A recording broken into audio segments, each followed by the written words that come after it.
Alright, hello everyone. So we're finally back with another video kind of in our Python Programming for Kids series.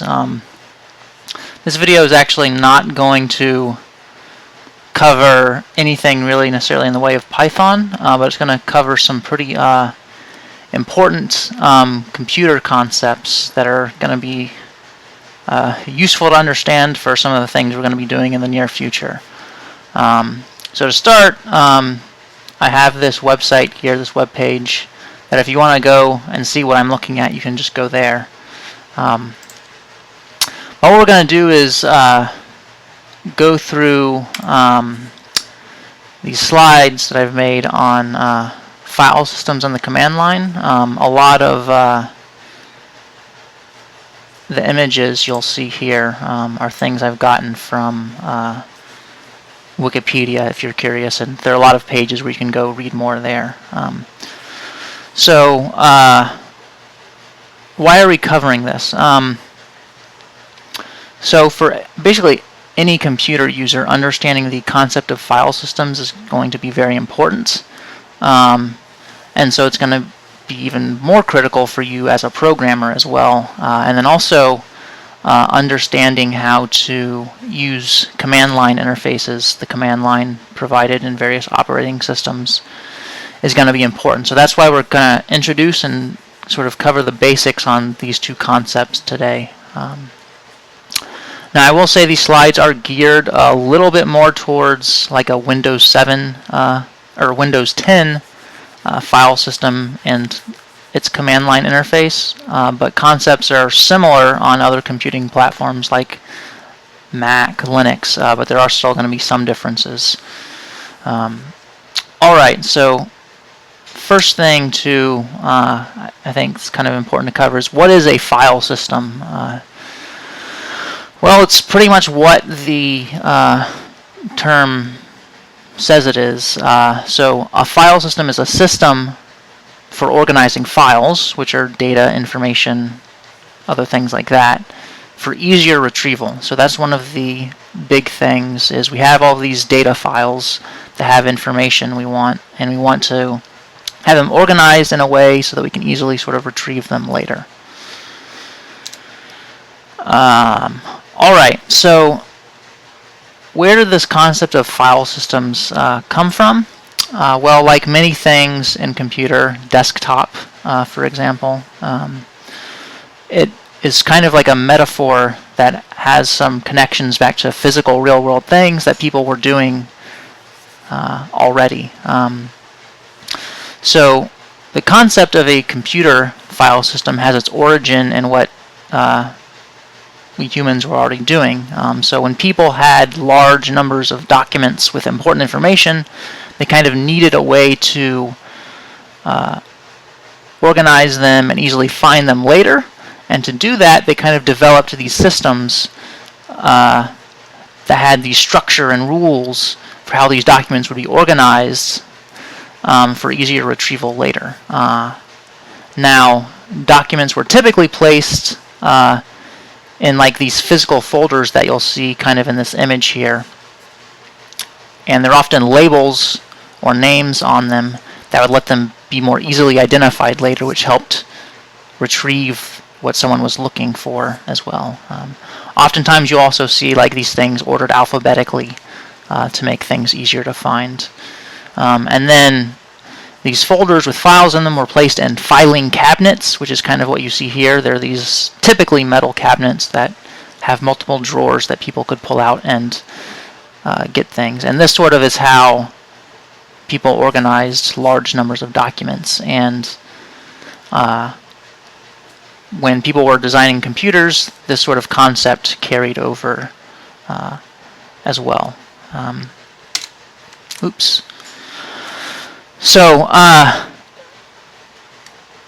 in the physical world, these files are stored in like these folders and filing cabinets. But when we come to computers, they're actually stored on all sorts of different kinds of storage devices that have sort of changed over time. So you might see things like, hey, They're stored on these like hard disk drives, which are sort of the main storage unit in typical desktop or laptop computers. Floppy disks here, if you recognize these and you're a young kid, congratulations to you. They're sort of an old storage medium that became pretty popular and was used pretty heavily once personal computers that people started having in their homes became more common. We also had CDs here, which could hold a little bit, some more data. You might recognize sort of USB thumb drives here. And then there are all sorts of different like flash cards, micro SD cards that people have invented later for storing data as well. So there are all these different types of storage devices that can hold files for computers. And the key thing is like the operating system, the software, Windows, Mac, Linux, is what actually like manages the files, the file system that's stored on these different devices. Alright, so it's important to understand some key terms that you might see when reading about or using file systems. The first term is like a folder or directory, and this is like some structure that holds other items, which can be files or other folders or directories. And then if there is a folder or directory inside another folder or directory, that's often known as a subfolder or subdirectory. Now, why do we have these two terms for basically the same thing? Well, for almost all practical purposes, they're essentially the same, so you might see them used interchangeably, and that's probably fine.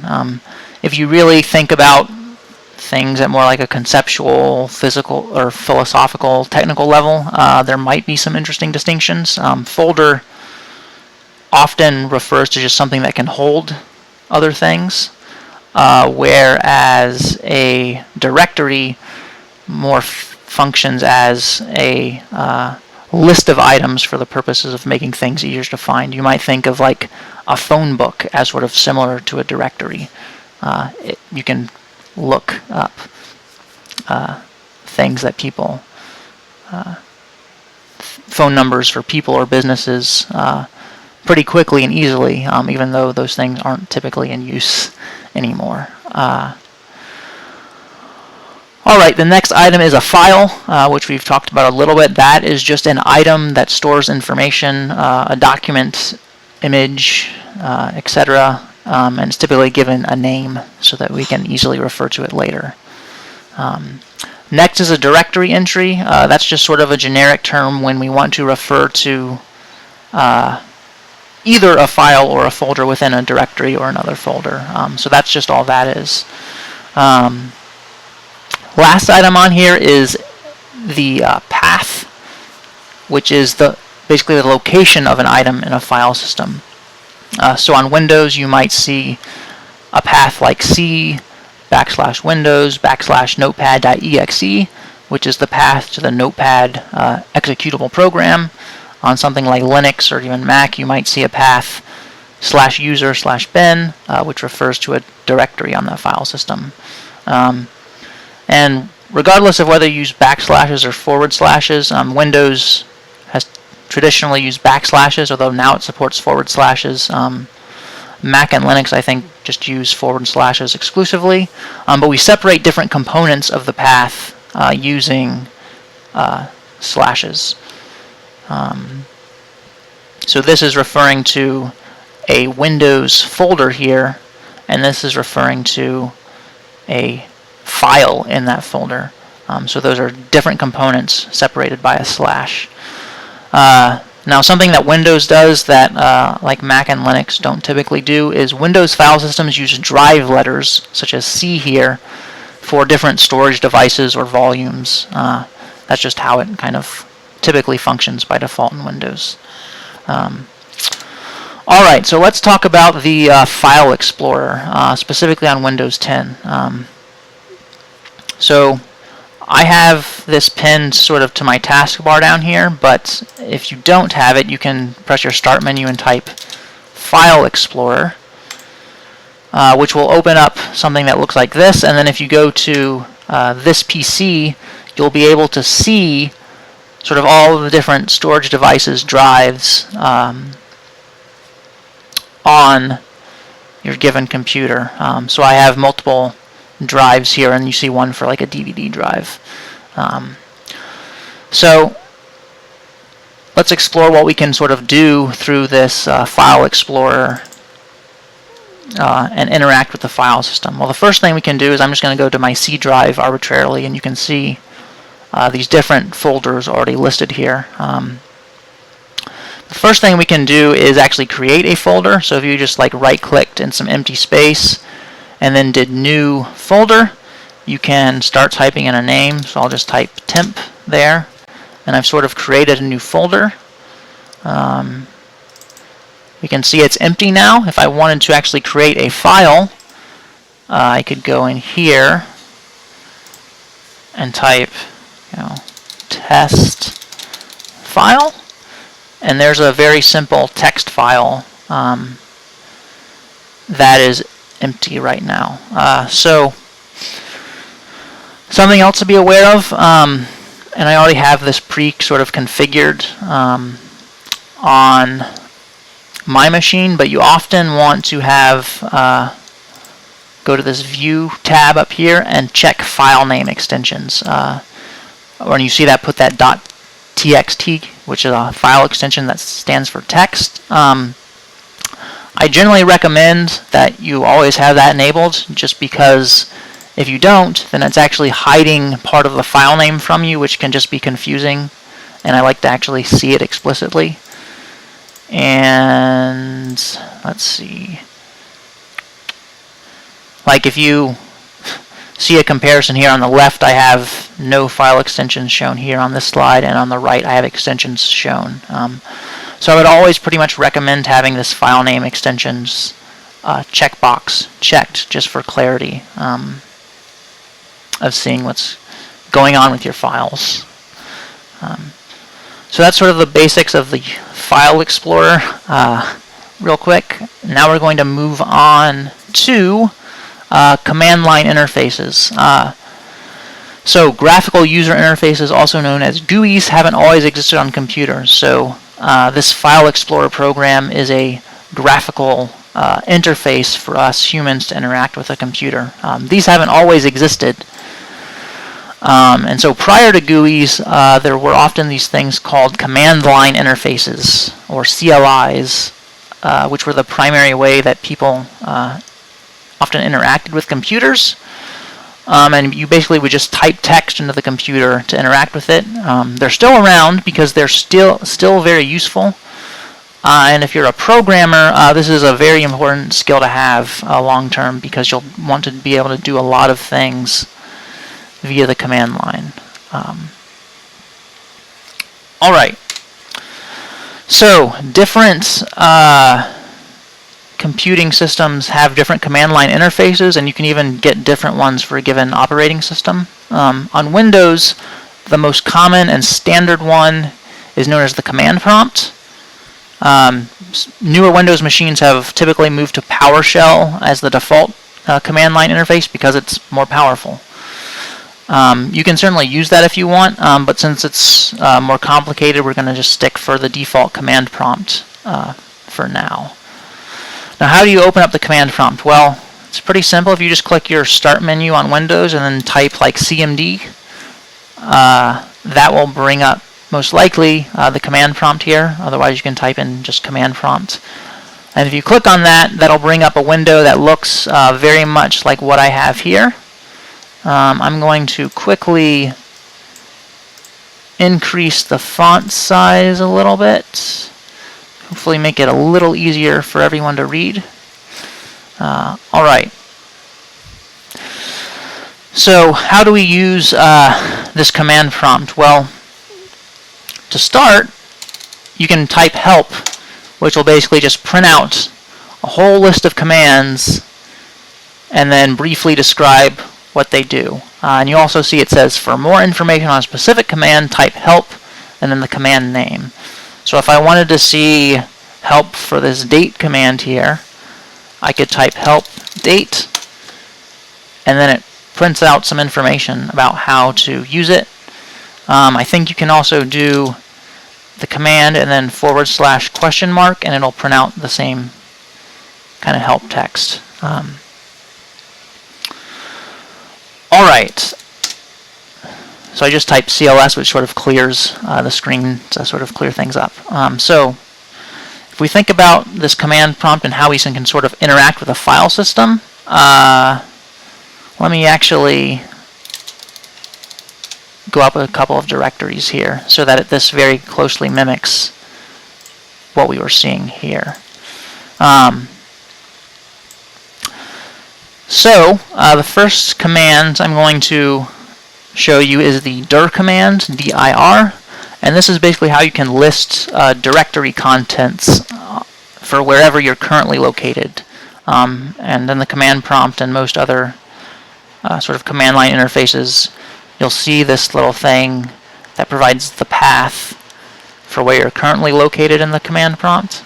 Right now I'm just in the root of my C drive, and so when I did the dir command, it listed the contents here, which are basically all of these folders here.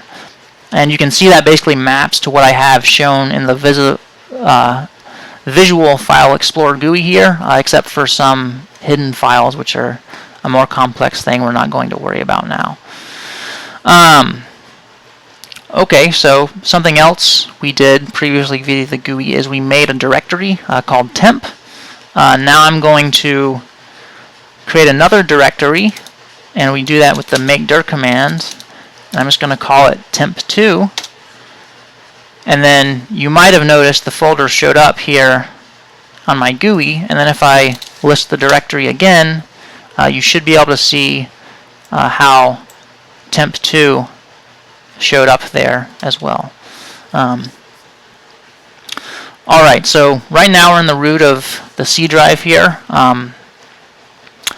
You saw me do this a little bit earlier, but if we want to change where we're currently located, we can type the cd command, which is actually a command for changing the current directory. That's what cd stands for, change directory.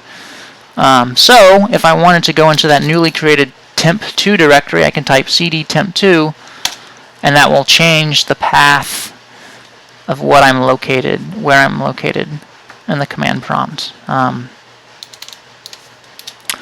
and then if you see, if I do the dir command to list the contents of this current directory, you'll see that there's nothing really in it. It does have two entries, which are something that's present basically in every directory on a file system. Dot, which stands for the current directory, so if I cd'd there, it would basically just leave me in the same place.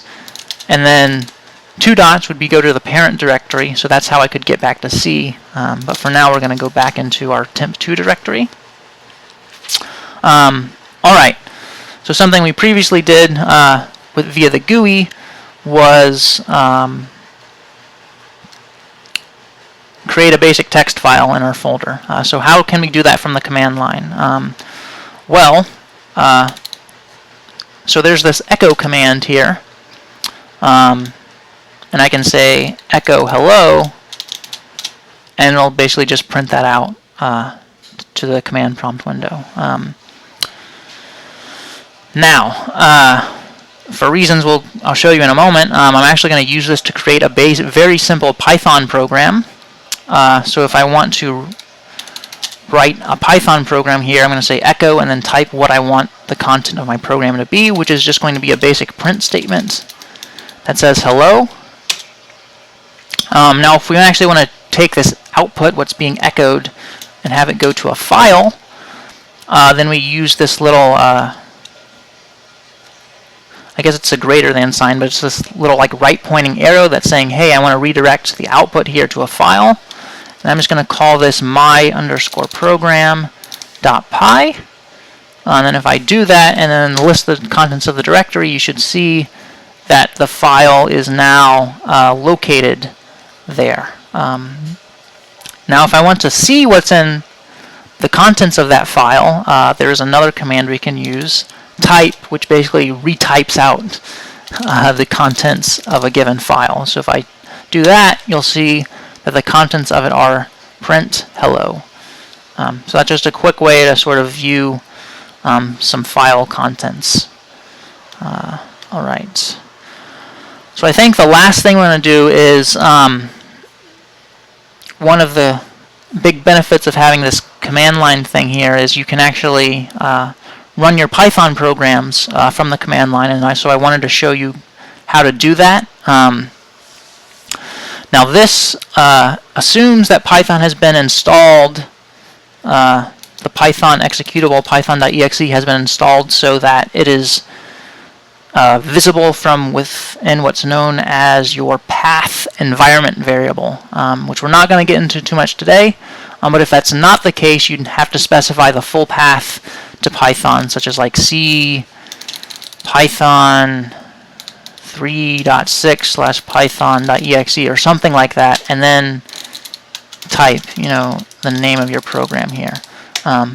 But this computer had Python installed with the regular installer, and I checked the box to have Python added to the path, so I can basically type just Python and then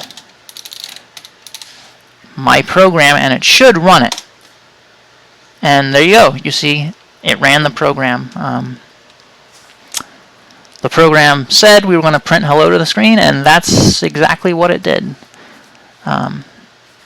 Alright, so that is it for the command prompts today, and for this presentation for the most part. If you're interested in exploring more about like file operations in Python, there's some links here you can check out. And actually, if you go back to this web page here, I have this suggestion for an exercise you can do, which is basically have us sort of create our own kind of command prompt, which we're not going to get into this video, but we'll get into in another one soon. So that's all for this. I hope you enjoyed it, and we'll see you next time.